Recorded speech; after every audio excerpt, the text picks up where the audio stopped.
The name is Bond. James Bond. James Bond, North by North Korea. Prologue. The man in a convoy. The winter night was so cold it could have frozen a politician's smile, which in North Korea was saying something. A convoy of identical black trucks crawled across the snow-buried track, each one looking like it had been designed by someone who thought color was a Western conspiracy. The trucks bummed and rattled over potholes deep enough to hold small livestock. But whether livestock existed here was another matter entirely.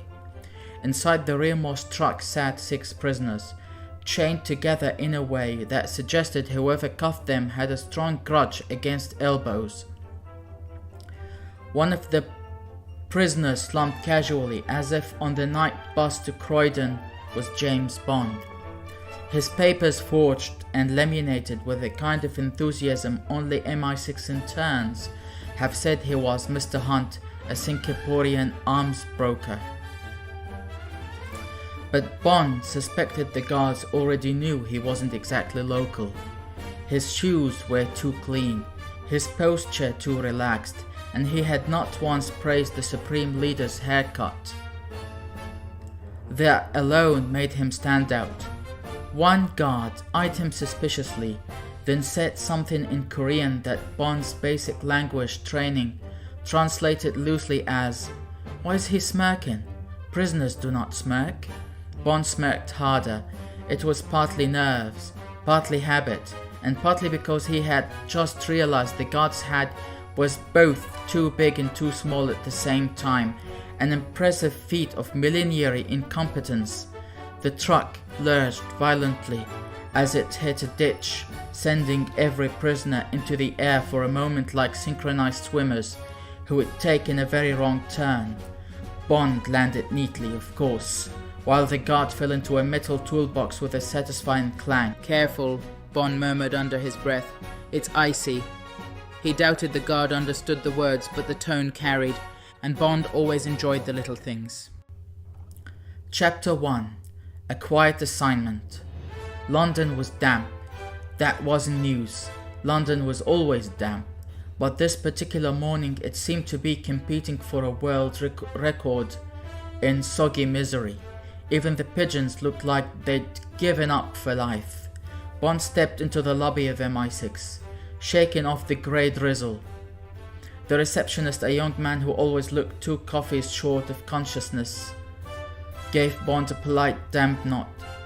"Morning, sir." Bond nodded back. He had faced death, torture, and bureaucracy. The receptionist was by far the least threatening. M's office was upstairs, behind a door that opened with a resigned sigh of wood that had seen too many national crises. M stood by the window, staring out at the Thames as if waiting for it to confess something. His expression was that usual blend of irritation, exhaustion, and mild indigestion. On the desk lay a thin dossier. Project Kolyma. "Morning 007, M said, in the tone of a man who had discovered his favorite restaurant now served only quinoa. "Do sit." Bond sat. The chair was as unforgiving as ever. He suspected it was designed that way deliberately to discourage long meetings. M pinched the bridge of his nose. "We've received intelligence from the peninsula. North Korea, of course. It appears that they are working on something ambitious." "Ambitious as in nuclear?" Bond asked. "If only," M replied darkly. "That would almost be refreshing. No, this is something different. Something involving cybernetics, synthetic biology, and, God help us, artificial intelligence." Bond raised an eyebrow. "So they're upgrading from missiles to mechanical madness." M slid the dossier across. "Satellite images show a clandestine facility at Royal Song. Rumors of cloning, body doubles, human-machine hybrids, and naturally they claim it's all part of a peaceful research initiative." Bond flipped through the photos, concrete buildings, antennas, men in hazmat suits. Cheerful stuff. And I suppose, Bond said dryly, you'd like me to go to North Korea, infiltrate their most secure facility, and politely ask what they're up to? Yes, M said, as if Bond had just read the lunch menu. And try not to start a war. The press are still grumbling about the last one. Bond nodded. I'll do my best, sir. Shall I bring back a souvenir? If you must, M said. Try to avoid anything explosive or alive. And Bond, do try not to insult their government too directly. Bond stood. I make no promise, sir. On the way out, M muttered, North Korea. Why can't these maniacs ever take something harmless like pottery? Chapter 2. Pyongyang Nights. Pyongyang, Bond decided, was like a theatre stage built by someone who'd only ever seen cities in propaganda posters. From the air it had looked almost normal, streets, buildings, lights in neat geometric patterns, but as the plane descended, he'd noticed the odd stillness, too few cars, too few people, too much empty space, carefully swept and obediently grey. Now, standing in the arrivals hall, he watched a series of enormous portraits glaring down at him from high on the walls. The faces were stern, heroic, and clearly unburdened by such bourgeois concepts as humour. He adjusted his tie and joined the foreign guests lane, a grand name for a queue of 6 confused business people and one missionary who already looked like he regretted his choices in life.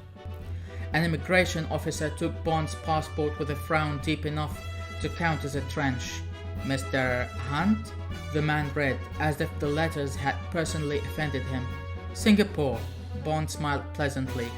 That's what the passport claims, yes. The officer didn't appreciate the joke. North Korea, Bond reflected, wasn't big on banter.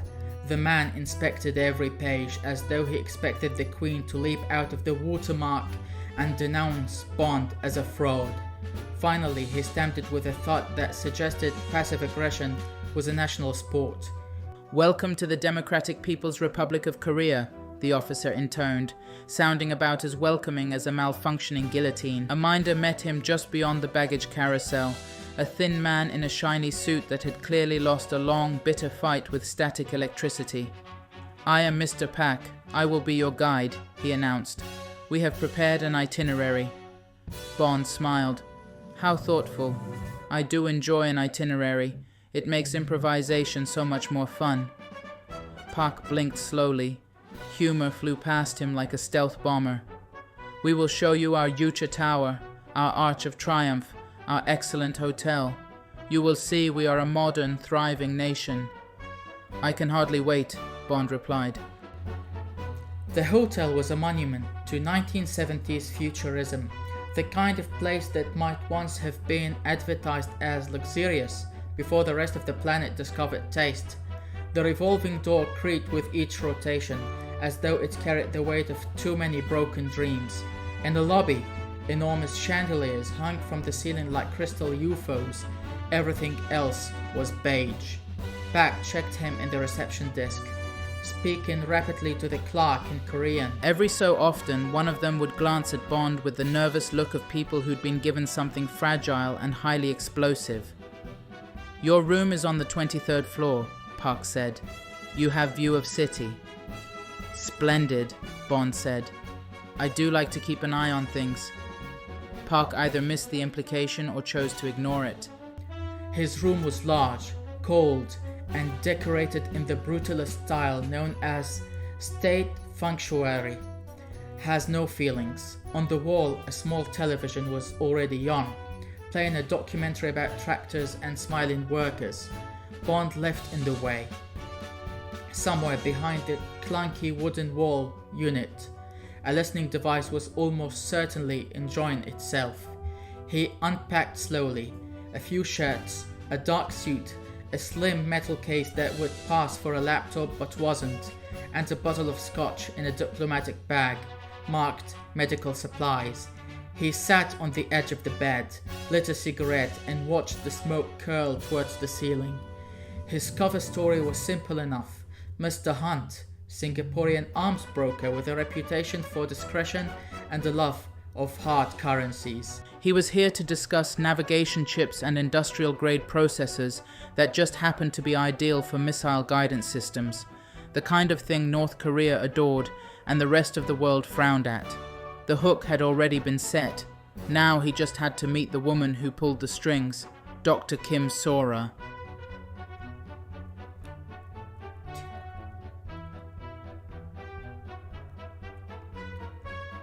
The meeting place was not on the official itinerary. On paper, Bond spent the evening enjoying the cultural excellence performance at the Grand Theatre, a 3-hour spectacle of synchronized dancing, patriotic songs, and a man in a skin jacket shouting about harvests. In reality, he slipped out during the second act, traded the theatre's stale air for the bite of the Pyongyang nights, and took a side street where the lights were dimmer and the propaganda posters slightly more appealing. The jazz club was hidden beneath a nondescript building, its entrance marked only by a red door and the faint sound of saxophone playing something suspiciously Western. Inside it was smoky, low-ceilinged, and unexpectedly alive. A band stood on a tiny stage playing a soft melancholic tune that might once have been Autumn Leaves before being smuggled across borders in the head of a pianist with a more courage than sense. At the bar sat a scattering of men and women who looked like diplomats, fixers, and people who had seen enough secrets to know when to keep their mouths shut. He felt her presence before he saw her. She sat at a small table near the back, perfectly poised, like a queen in exile, Dr. Kim Sora. Her hair was swept back in a smooth, severe style that highlighted the angle of her cheekbones. Her dress was simple and black, not quite fashionable but immaculate. Her eyes missed nothing. As he approached, she lifted a glass of something that pretended to be whiskey.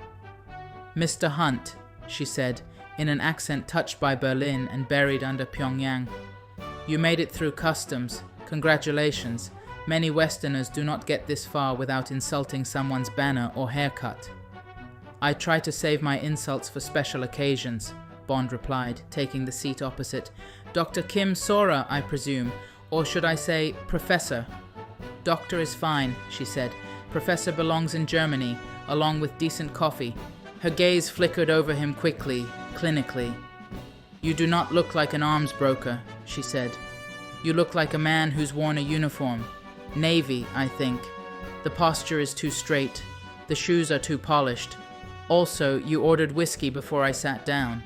Real arms brokers wait to see who is paying." Bond smiled. "Perhaps I simply have faith in your generosity." "For now," she said. "Tell me, Mr. Hunt, what exactly do you think my country wants from you?" "You're working on something that needs precision," Bond said lightly. "Guidance systems, processing power, chips that don't melt if someone looks at them too hard." Sora's lips curved, but her eyes stayed flat. "You have good imagination," she said. "But imagination alone is not profitable." "In my line of work," Bond said, "it's essential." The band slid into a slower tune. Someone laughed too loudly at the bar. A glass clinked. Sora leaned in slightly. "If you are what you say you are, Mr. Hunt, then you will very soon meet people who can make you very rich." "And if I'm not what I say I am?" Bond asked. "Then you will very soon meet people who can make you very dead," she replied calmly. "Either way, the next few days will be interesting." She raised her glass. "To interesting days." Bond touched his drink to hers. "To darkness," he said. "The place where you see best, I'm told." This time, her smile did reach her eyes, just a fraction. "You listen well," she said. Chapter 3. The Ghost Factory. Bond didn't sleep much that night. He lay on the stiff hotel bed, listening to the distant hum of generators and the occasional blast of patriotic music drifting up from somewhere below. Every hour or so, he would hear the soft scrap of footsteps in the corridor as someone checked doors that were always supposed to be locked. He had been in enemy capitals before: Moscow, Belgrade, various spots that had since changed flags and loyalties. Pyongyang was different. There was a peculiar kind of emptiness here, as though an entire city had been built for a parade, and no one had told the civilians that they were allowed to relax when the Martian was over. At 5 in the morning his phone rang. No number, of course. Yes? Bond answered. Mr. Hunt, Sora's voice said, cool and alert. I hope you enjoyed the theatre. Our dancers work very hard. They were very synchronized, Bond said. I'm sure somewhere in the world there's a Guinness record for most identical smiles. What can I do for you, Doctor? Today, she said, you will be taken on a tour of our more advanced facilities. The official explanation is that you are being shown our manufacturing capacity. The real explanation is that certain people wish to decide whether you are worth keeping alive. I'll wear something flattering then, Bond replied. Do. And Mr. Hunt, yes? Try not to be clever with Colonel Park. He does not appreciate sarcasm or people who breathe without permission. Sounds charming, Bond said. He is Unit 88, Sora replied. Our elite internal security. Imagine a man who has replaced sleep, humor, and hobbies with suspicion. That is Colonel Park. The two of us will get on famously, Bond said and hung up. The Ryan song, Industrial Zone, lay on the edge of Pyongyang like a bad idea someone had tried to hide under a concrete tarp. The drive there took 40 minutes in a military jeep, whose suspension had given up in 1987. Pack sat beside Bond in the front, talking in enthusiastic monotone about the glory of self-reliance and the nation's excellent cement production. Bond nodded in all the right places and thought about hot showers, cold martinis, and countries where people were allowed to admit things weren't perfect. The closer they got, the more the city peeled away. The apartment blocks faded into low, functional buildings. Some smokestacks appeared, coughing out grey plumes into a sky that had long ago given up on being blue. And then he saw it. A high-walled compound of concrete and steel. Guard towers at each corner manned by soldiers in thick coats and thicker expressions. Cameras watching every angle. A gate designed to make you feel unwelcome even before it refused to open. Pack cleared his throat. Ryong-song, he said proudly, industrial heart of our great nation. I can hear it beating, Bond replied. At the gate, guards inspected his pass with more suspicion than most men reserved for loaded gun points at their own heads. Eventually, with a reluctant clang, the gates rolled open. Inside, the air smelled of metal, disinfectant, and something faintly chemical that wasn't quite anything Bond could name. He was introduced to Colonel Park in small, elegantly bare office. Park was everything Sora had promised. Tall, in his 40s, with a sharp face that it looked like it had been carved from leftover granite. His uniform was immaculate. His eyes were like small dark pits that had never once reflected laughter. Mr. Hunt, Park said without offering his hand, we are honored that you are considering cooperation with our republic. Bond smiled. Mutual benefit is always interesting, Colonel. You have needs. I have solutions. Park looked at him for a long, unpleasant moment. Foreigners think we are primitive, he said. They see our old cars, our old buildings. They do not see what lies beneath. I try not to underestimate people who lock the gates this tightly, Bond replied. It was a risk, the small barb, but he needed to see how Park reacted to pressure. The Colonel's expression did not change. If anything, it became even more neutral. Come, he said. We will show you our capacity.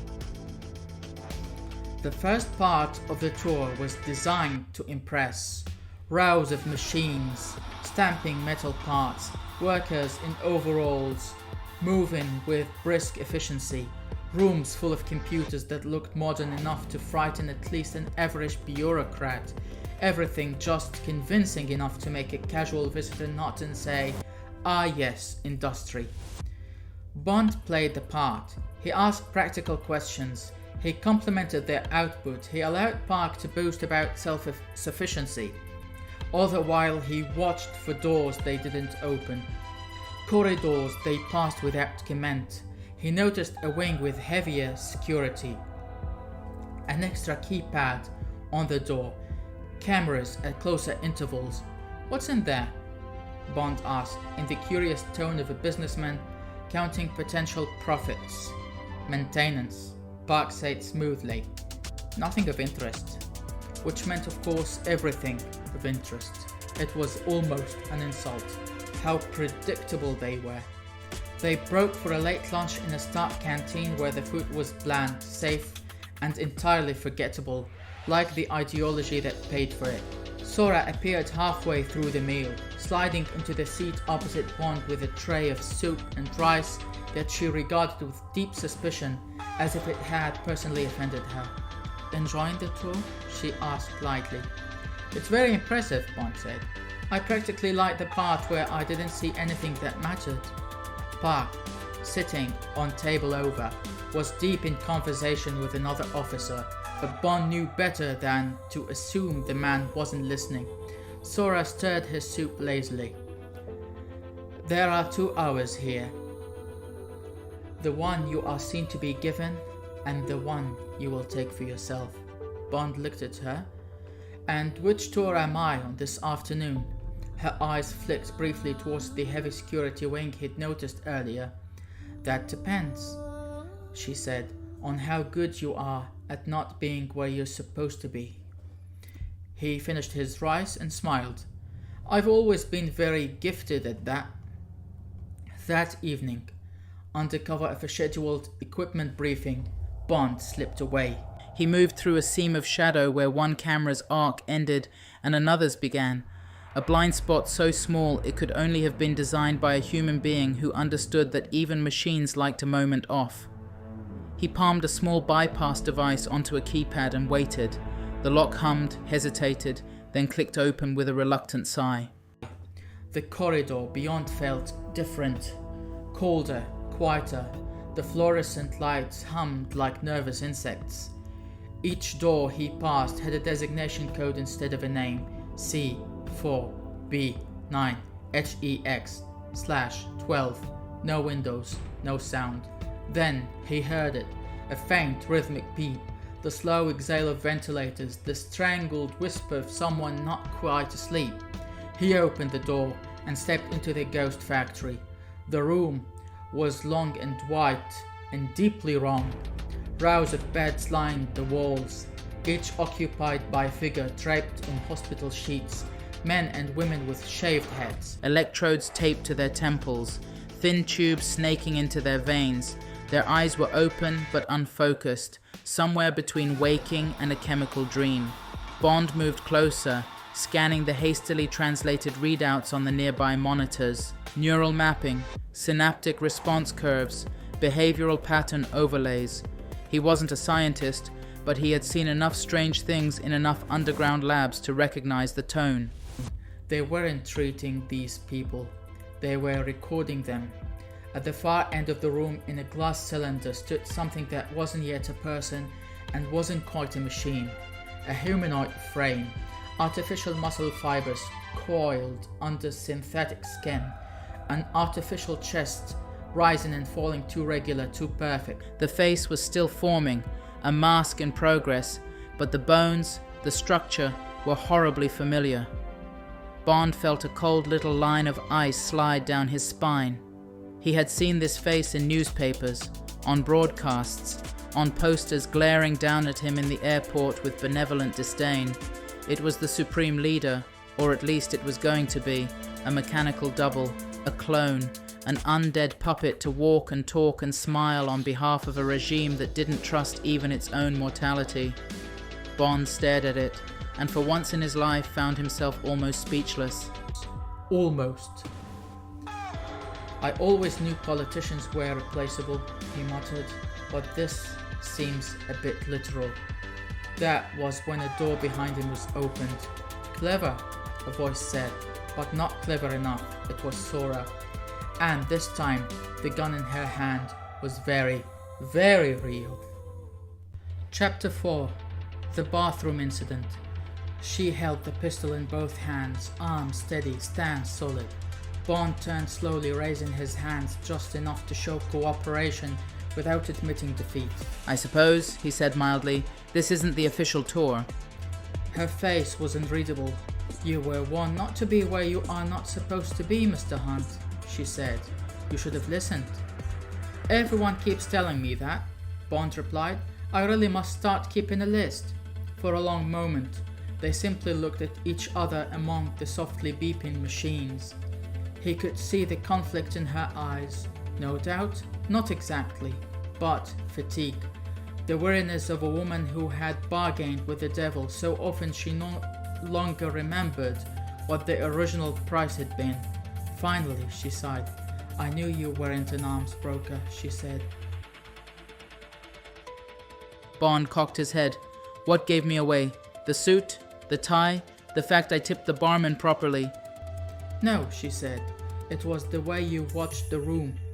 Arms brokers look at pockets and watches. You look at exits and people's hands." She gestured at the figure in the glass cylinder. "Now you know," she said. "My country's latest miracle. What will you do with that knowledge, Mr. whatever your real name is?" Bond shrugged lightly. "Have an existential crisis," he said. "Then stop it, if I can." A corner of her mouth twitched. "I thought as much," she murmured. Very slowly, with the care of someone disarming her own consciousness, she lowered the gun. Then she reached into her lab coat, pulled out a small data drive and tossed it to him. Bond caught it one-handed. "What is this?" he asked. "Everything," she said simply.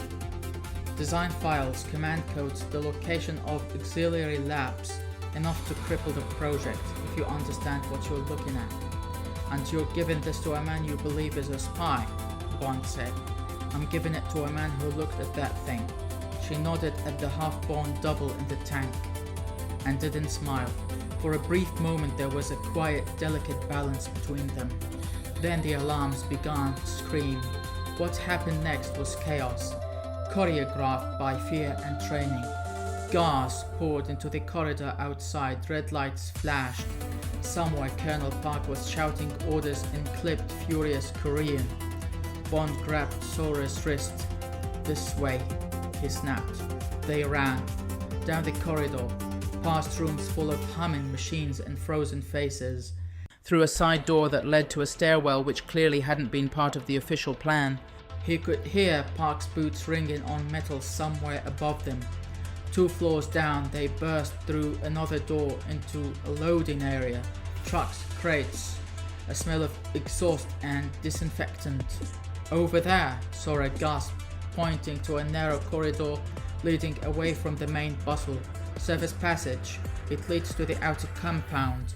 They sprinted along the passage, feet pounding. Bond felt the weight of the drive in his pocket like a second heart. At the end of the corridor was a door marked with a simple icon, a figure standing, and another sitting. "A restroom." "Yes," Bond said. "Perfect. When being chased by elite security forces, always stop for a comfort break. Why not also brush our teeth while we're at it?" Sora shook her head. "There's a window," she said. "Leads to the maintenance yard. From there you can..." The door swung open before she finished. Colonel Park filled the doorway, flanked by 2 men. "Really?" he said, his voice like a knife, drawn slowly from a sheath. "A toilet, Dr. Kim? Is this what the Western films have taught you about escape?" One of the men behind him immediately grabbed Bond, wrenching his arms behind his back. The other seized Sora. Bond struggled, but the hold was good, professional. He recognized the grip of someone who had been taught precisely where to apply pain to make resistance pointless. Park stepped in, shutting the door behind him. The bathroom was small, clean, and suddenly felt much too full. A sink, a mirror, a single toilet with a gleaming porcelain bowl. It occurred to Bond, not for the first time in his life, that there were worse places to die. but not many less dignified. Park studied him. "You disappoint me, Mr. Hunt," he said softly. "You were convincing, almost charming, but in my line of work, charming is just another word for lying." Bond smiled thinly. "In my line of work, too," he said. "We should start a club." Park's gaze hardened lazily. "You will tell me who you are," he said. "Who sent you?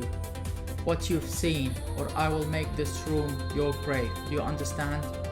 Bond glanced at the sparkling white toilet. "Bit cramped for a grave," he said, "though I suppose it's what one might call efficient." Park nodded to the guard holding Bond. The other guard let go of Sora, stepped forward, and with frighteningly practiced ease grabbed Bond by the back of the neck and the belt. He drove Bond's head down towards the toilet. Porcelain filled Bond's vision, cold, smooth, utterly uncompromising. "Well," Bond thought, "this is a new law, even for me." His face hit the water. It was shockingly cold. The world became a roar of bubbles and distant shouting. The porcelain rim pressed into his forehead like an accusing finger. He held his breath and waited. Above, he could hear Park speak. "Hold him there," the colonel said calmly. "Long enough to encourage cooperation. Not long enough to lose him permanently. Not yet." The grip on Bond's neck tightened. He counted slowly in his head. 1, 2, 3. On 5 he twisted. It was a dirty move, born of panic and training. He jerked his head sideways, driving the edge of his skull into the guard's forearm. At the same time, he shifted his weight, pushing back with his shoulders. The guard swore, grip loosening for a half a second.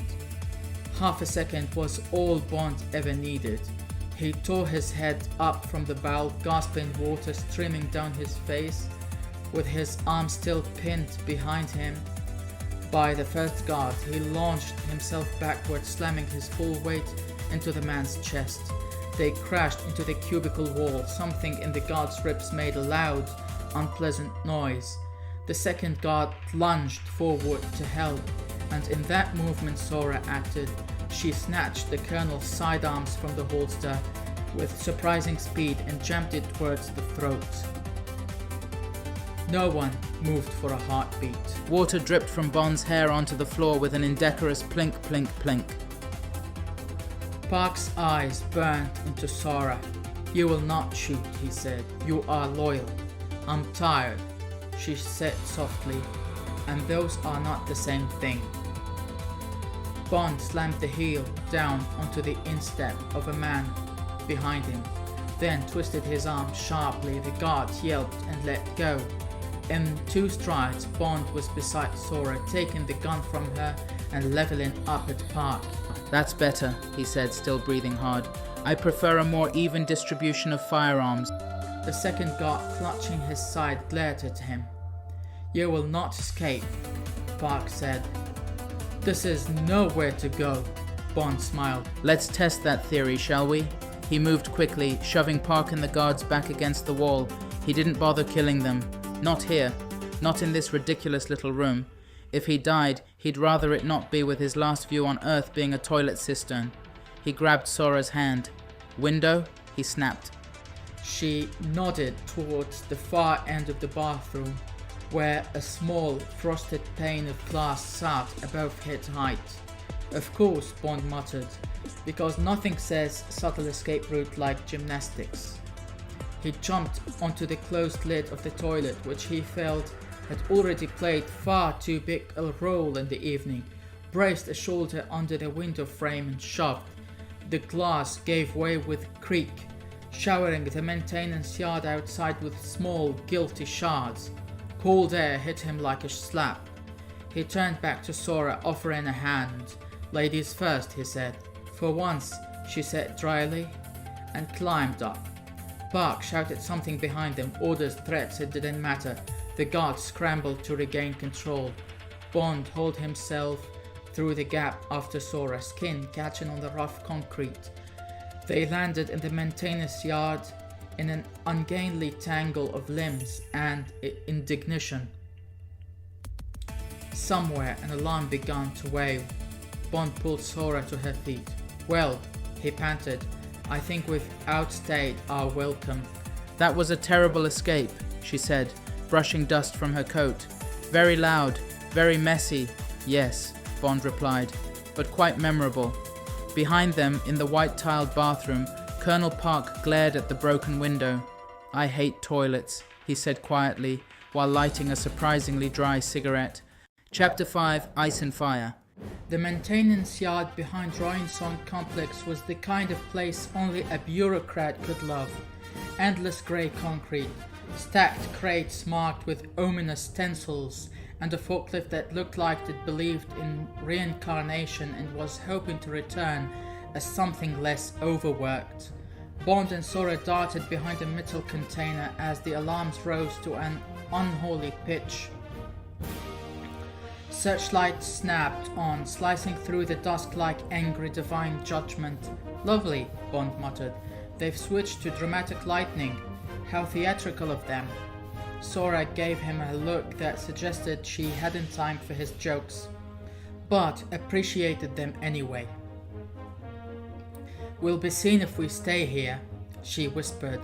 "Yes, but if we move, we'll be seen faster," Bond replied.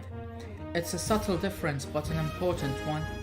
Boots thundered across the yard behind them. Colonel Park's voice barked commands in a tone that could sterilize metal. Sarah pointed towards the far wall. "There's a drainage culvert near the northeast corner. It leads under the outer fence." Bond looked. Sure enough, a square mouth of darkness, half buried under snow, and a generous serving of North Korean rubbish. "Excellent," he said. "An escape route with added tetanus." "Move," Sora hissed. They sprinted. A spotlight swept across the yard, catching the heel of Bond's shoe as he dove behind the next crate. Gunfire cracked. Concrete exploded near the elbow. "Oh, perfect," Bond said. "They're welcoming us with musket fire." Sora slid into the culvert first, disappearing into a shadow with a splash. Bond followed, dropping into knee-deep freezing water that made him deeply reconsider his career choices. The metal walls echoed every sound. The air smelled like a chemical experiment that had given up halfway. "Remind me," Bond muttered, "to pick holiday destinations with fewer sewage tunnels." Sora shushed him. "Keep moving." Behind them, flashlight lit the culvert entrance. A familiar voice echoed. Colonel Park. He loomed in the opening, framed by light like a particularly malevolent snowman. "You cannot hide," Park called. "Your choices are surrender or drowning in filth." Bond gave him a cheerful wave and vanished deeper into the tunnel. They emerged on the far side of the compound, soaked, frozen, and smelling faintly of industrial detergent. Ahead lay open snowfields, a line of forest, and the distant silhouette of mountains. Beyond the mountains, the Yellow River. Beyond the river, China. Beyond China, hopefully a warm bath and a drink. Sora hugged herself against the cold. "We must reach higher grounds. There are old patrol paths." "Marvelous," Bond said. "I do love a leisurely mountain trek whilst being hunted." They trudged into the snow. The wind whipped across the open ground with the enthusiasm of a hairdryer from hell. Bond pulled his collar tight and glanced behind him every few steps. "Do you always do that?" Sora asked. "Yes," Bond said. "It's how I stay alive and annoy my enemies." They reached a ridge, looking a valley glazed with pale moonlight. On the far side, faint golden light glimmered, China in the distance waving politely. They were halfway down when Bond froze. Engines, distant, approaching fast, snowmobiles. He dragged Sora behind a large boulder just as two headlights slashed across the slope. Rifles cracked, snow erupted near their feet. We can't outrun them, Bond said. We need a distraction. Sora reached into her coat and pulled out a metallic cube blinking with tiny lights. You said you enjoy improvisation, Bond started. Oh, please tell me that is the self-destruct device. It activates the failsafe. Your drive has the command codes. How big's the explosion? Bond asked. She hesitated. Moderately survivable. Bond grinned. My favorite kind. He connected the cube to the drive in his coat. The lights on both devices began flashing rapidly. The snowmobile swooped down towards them, engine snarling. Bond hurled the device as hard as he could up the slope. Run! He shouted. They ran, and then the world behind them exploded. It was not a dignified explosion. It was a furious dragon's roar, a storm of fire and pressure that slapped Bond off his feet like an offended deity. He hit the ground face first, skidding several meters until he came to rest against a rock. Sora landed behind him with a grunt that translated roughly to, "This is not how my day was supposed to go." Bond spat snow from his mouth. Moderately survivable, he wheezed. For certain values of the word. Sora looked up the mountain. The Roy Song facility was burning, orange flames licking the night sky, smoke rising like a torn curtain. The explosion had triggered cascading self-destruct systems. The entire project was incinerating itself. Dozens of years of illicit research dying in one glorious chain reaction. Sora whispered. It's over. For now, Bond corrected. They lay beside each other in the snow, freezing but alive, watching the sky burn. Well, Bond said finally, I believe that concludes our tour. Chapter 6. London Debrief. 3 days later, James Bond walked through the polished marble lobby of MI6 headquarters, looking annoyingly healthy for a man who had recently outrun explosions, snowmobiles, and a toilet assassination attempt. He wore a tailored charcoal suit, freshly shaved, hair neat. The picture of British professionalism, if one ignored the faint bruise on his jaw and the lingering scent of North Korean disinfectant clinging to his coat. The receptionist, the same bleary-eyed man who always looked like he survived of instant coffee and regret, blinked at him. Morning, sir, he said. Morning, Bond replied cheerfully, as though he hadn't spent the week crawling through communist plumbing systems. Upstairs, M's office door opened with its usual groan, a sound halfway between ancient wood and eternal disappointment. M stood by the window, hands clasped behind his back, staring out at the Thames with the grim air of a man expecting bad news and fully prepared to blame Bond for all of it.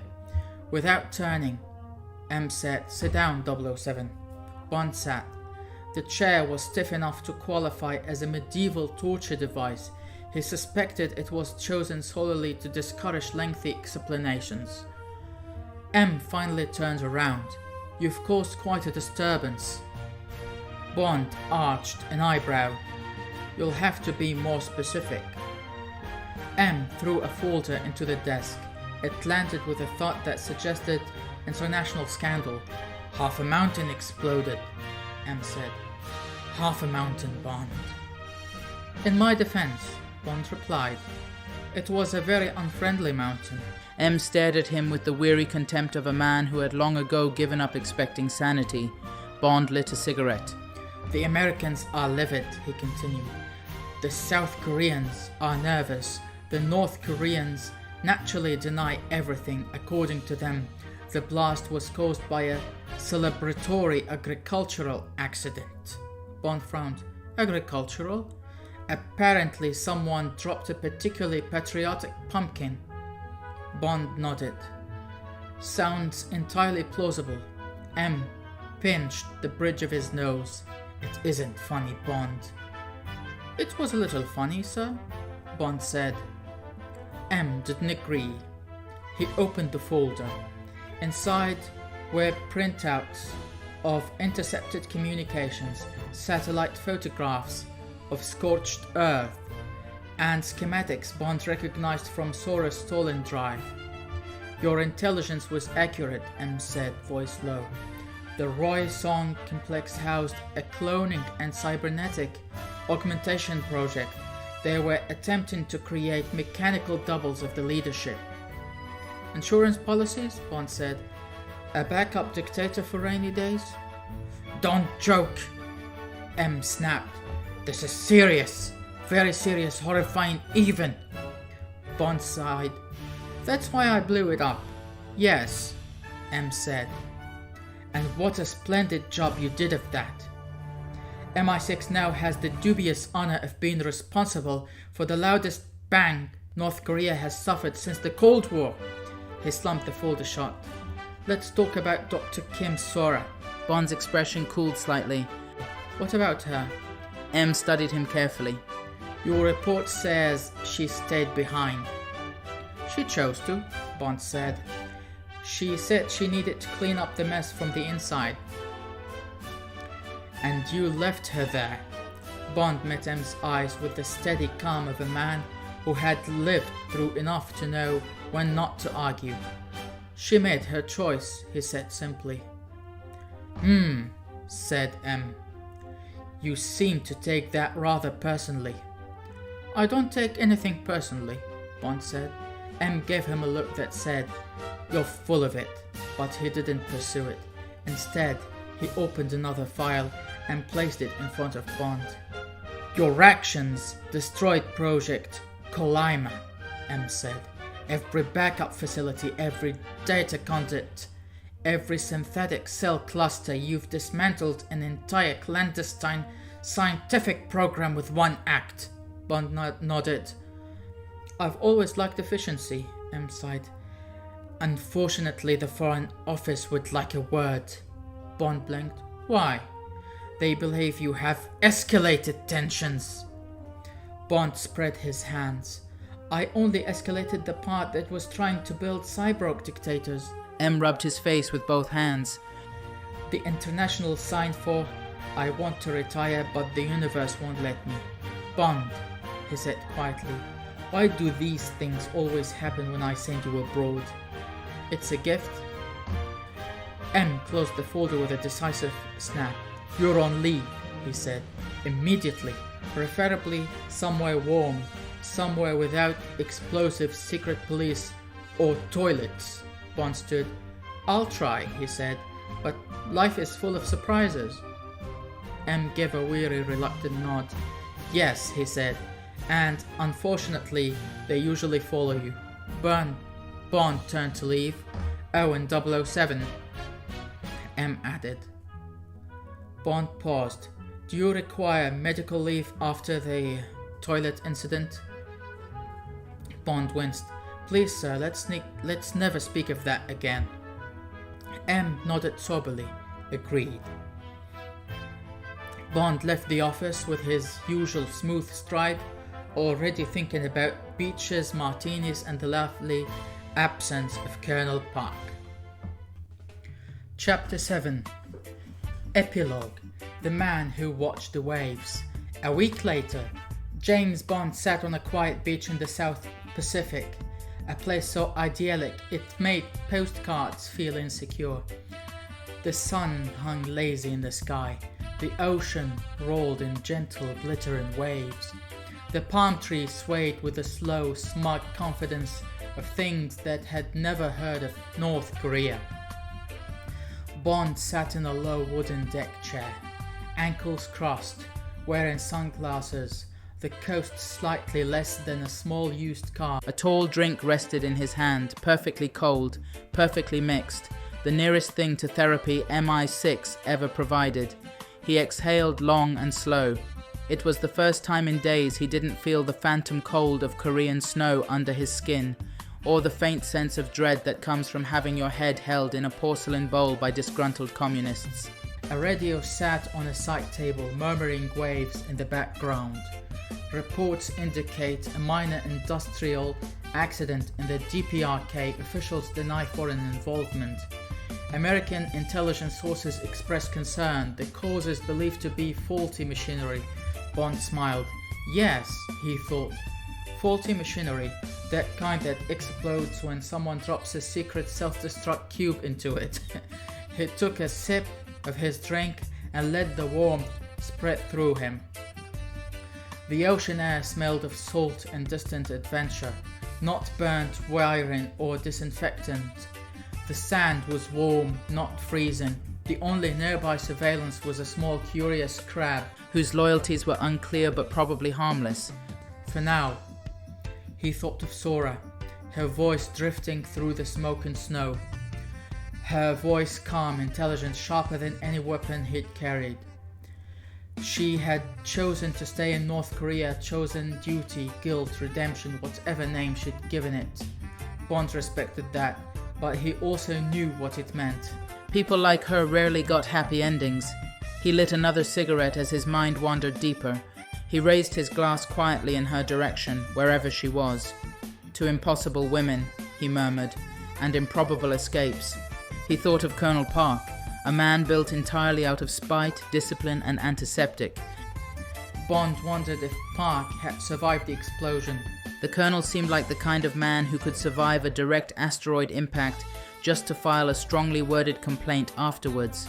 If he was still alive, Bond expected he was somewhere shouting at subordinates about proper toilet-based interrogation technique and vowing revenge. That was fine. Bond was used to men vowing revenge. Most of them ended up dead, confused, or in therapy. He thought of Pyongyang, the harsh lights, the cold nights, the jazz bar where forbidden music played like whispered rebellion. He wondered whether the pianist was still playing. He hoped so. A waiter approached, a young man in a crisp shirt and the kind of smile Bond wished more world leaders had. "Another drink, sir?" Bond looked at the fading sun, at the warm golden spill of light across the sea, and nodded. "Yes," he said, "and make it cold. Very cold." The waiter nodded and left. Bond leaned back, stretching his legs, letting the waves whisper their endless secrets. He allowed himself to relax, truly relax, a thing he rarely did and only ever in places where the horizon felt friendly. His phone buzzed faintly. A message. One word. Rest. M. Bond chuckled. "I'll try," he said aloud. And for the first time in a long while, he actually meant it. The sun dipped a little lower. The drink arrived. The tide rolled in, soft and steady. James Bond closed his eye. Behind them lay North Korea. Danger, madness, snow, lavatories, and explosions. Ahead of him lay warmth, rest, and a temporary sense of peace. For now. But the world always called him back eventually. And when it did, he would be ready. Because he was Bond. James Bond. Agent 007 with a license to kill. And the waves kept watching, whispering his name as the sky turned to gold. Thank you so much for listening to my podcast. I was trying to read the podcast like Robert Whitfield. The first audio book I listened to, James Bond novels, were read by Robert Whitfield. I tried to imitate him.